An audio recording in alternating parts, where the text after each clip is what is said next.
I said, no, Captain Beefheart and his magic band.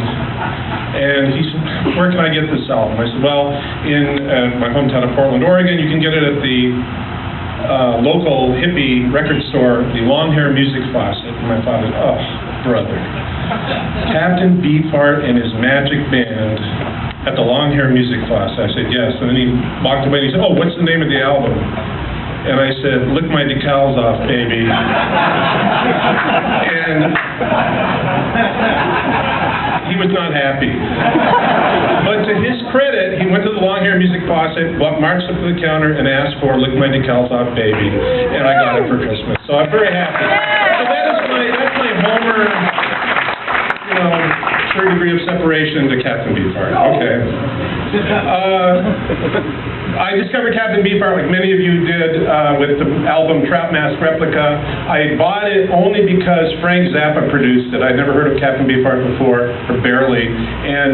But Zappa produced it. Zappa was my hero. I would take a chance. And even though it was a double album and it cost a little bit more, I took it home, put it on, and I couldn't believe how sloppy and horrible it was. I thought it was the worst thing I'd ever heard. I just thought, oh, they're not even trying. There's no rhythm, there's no melody, this guy's jabbering, what the hell, this is horrible. But, because I was poor and I didn't have very many albums, I had maybe 10 albums, I had to keep playing it. And like the fourth time through, I went, this is horrible, but they mean it to sound this way. And then a couple of times later I went, wait, they mean it to sound exactly this way, and it's good. And then maybe one time more, I said, this is the greatest album I've ever heard. And I took it to my friends in high school who were all into the blues and psychedelic music, and I played it for them, and they went through exactly the same steps. And I think maybe that's the Captain Beefheart step to acceptance. First, denial, and anger, and all the rest. So anyway, that was my introduction to Beefheart. He finally, the band finally came to Portland, Oregon, my hometown, in 1971, and they played at the Paramount Theater in downtown Portland, and I've told this story at a Beefheart documentary. Every single weirdo in Portland, Oregon showed up. These people were so weird, even the hippies rejected them. And it was great. It was a 3,000-seat theater, and maybe the first 5 rows of the theater were filled. There were more people here tonight, I think, than were at that show. Ed Marimba came out. He came out, he stood in front of the audience, and he had a little toy ray gun. And he pulled the trigger repeatedly and made little sparks come out, and he said, "Ray gun, ray gun, Ronnie Ray gun." And very prescient, don't you think? Anyway, and then Drumbo came out, they played a drum duet, they went into Alice in Wonderland. It was the best concert I've ever seen. And my friends and I said, just think, if this is how great pop music sounds in 1969, 70, 71, just think how great it's going to get. Oh my God, everybody's going to catch on. It's going to be wonderful. We didn't realize that was like the best. In 1973, I went to a party. I was in college at the Evergreen State College in Olympia, Washington. I went to a party and somebody was playing Frank Zappa and Captain Beefheart, and I said, what is this? I got to find out who's playing this. And I asked around. I said, oh, some freak girl is playing Captain Beefheart, and she became my girlfriend. And she ran the college gallery and had, I think, probably one of the first art shows for Don Van Vliet and Cal Schenkel. They had a 2-person show. Cal Schenkel, the great artist for Frank Zappa's album covers, great, still doing great stuff. And he designed the poster, and on the poster,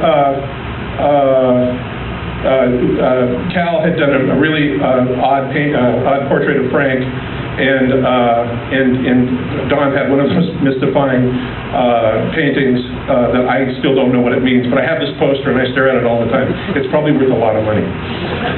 In 1975, I hitchhiked from Olympia, Washington to Los Angeles to see Frank Zappa and the Adam Seals and Muka Electric Symphony Orchestra at Royce Hall, and And because I was, a crazed fan, I went to Frank's record company on Sunset Boulevard. I think it was Discreet Records at the time.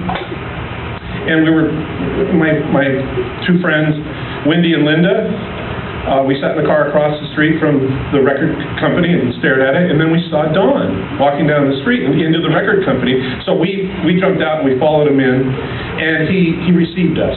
So we sat in the lounge, and the first thing he did when he saw these young women I was with was he took a magazine that had an ad on the back cover for Virgin, I guess it was Virgin Records, and it had a big Virgin logo, and he didn't want them to see it. He turned it upside down. Quite a gentleman. Wendy had a little bit of money. Don showed us his sketchbooks, and she wanted to buy a sketch, and he didn't want to tear out sketches from his sketchbooks, but she said, I've got $25, I'd like to buy two. I got $50 total, $25 each. Don called Jan, and he listened for a while, and he said, yes. So my friend Wendy bought a picture of a trout, an actual trout, in honor of Trout Mask Replica, and a portrait of Frank Zappa swimming. Because Don had seen Frank in a pool one time, and he had to document it. I think, what other story to tell? So, let's see. Ice cream for promo. So later, much later, I got to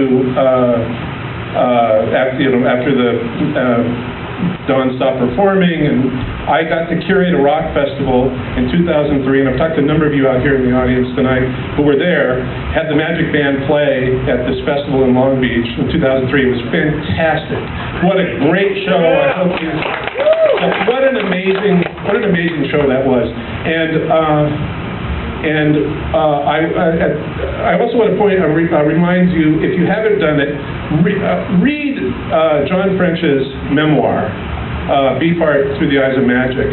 It's 850 pages. I'm only halfway through, but it is stories about Don and Frank and the whole scene that you've never heard before, and they're fantastic and funny and heartbreaking and all the rest. My last little Don story is in 1993. I used to visit Frank Zappa on an almost weekly basis.